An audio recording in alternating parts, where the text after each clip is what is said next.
morning, learners. Today we're going to learn about the first chapter in our literature reader, that is Tigers Forever. So before I go forward with the explanation of the poem, we're going to first learn about the poet, that is Ruskin Bond. If you already know about the author Ruskin Bond, he is a children's writer and he is of Indian origin. He's still living in Missouri, and some of you might have also gone to a library, a bookstore, where he comes down to sign copies of his books. It's important to note that Ruskin Bond's works are based on his love for nature. So whatever he writes, it's basically directly related in some way or the other to nature. Now we will start with the text of the poem. I will first give a read to the poem. Tigers forever. May there always be tigers in the jungle and tall grass.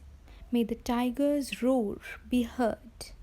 May his thunder be known in the land.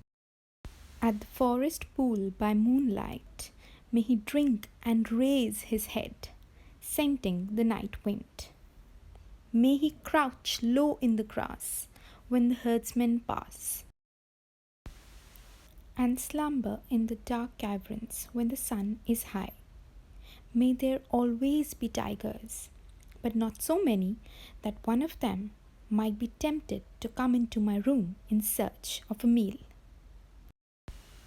Now, in the very first read, we understand that this poem has been written for the conservation of tigers and for protecting the tigers. Now, let's take a closer look at the first few lines of the poem. The poem starts with the word may, giving it a prayer-like tone for the security of the tigers. Now, why is the poet giving a prayer-like tone to the poem? It is because the poet understands how important tigers are, how essential they are for the balance of the ecological system. He also wants the tiger's roar to be heard, his thunder to be known in the land. Why? It is because he wants humans to stay away from the space that is meant for the wildlife. The conservation of tigers is not only important in India but worldwide. You can check out Project Tiger that was launched in 1973 for the same. Now let's look at the next part of the poem. In these lines we see that the poet uses the word scenting the night wind. Scenting is important here because it is at night when the tiger senses the smell of the prey. In the lines to follow, the poet draws the picture of the tiger crouching low to attack the prey. And then finally he goes off to sleep in the dark caves when the sun is high. So we see the poet giving us an account as of how the tiger spends his day or his time in his lifetime. This we again see the repetition of the line, may there always be tigers.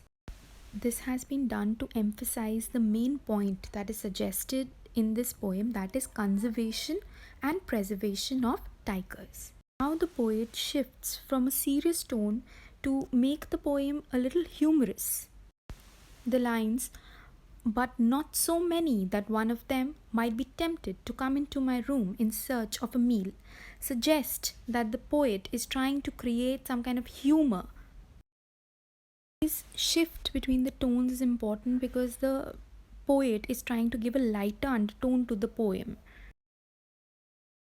Of course, tiger conservation is very important to Ruskin Bond, but here he's suggesting that there shouldn't be so many tigers that one of them would just come into his room and eat him for a meal. So again, in the end, I would repeat that this poem is about tiger conservation and preservation and has been written for, to emphasize the same idea. Tiger conservation has been a major project that has been going on worldwide. I will now be ending this video with this article telling us a little more about the tiger conservation and about the fact that 70% of the world's tigers are in India. There are still many challenges that are faced in this aspect while trying to conserve tigers. I Thank you for being the part of this video. Hope you enjoyed it.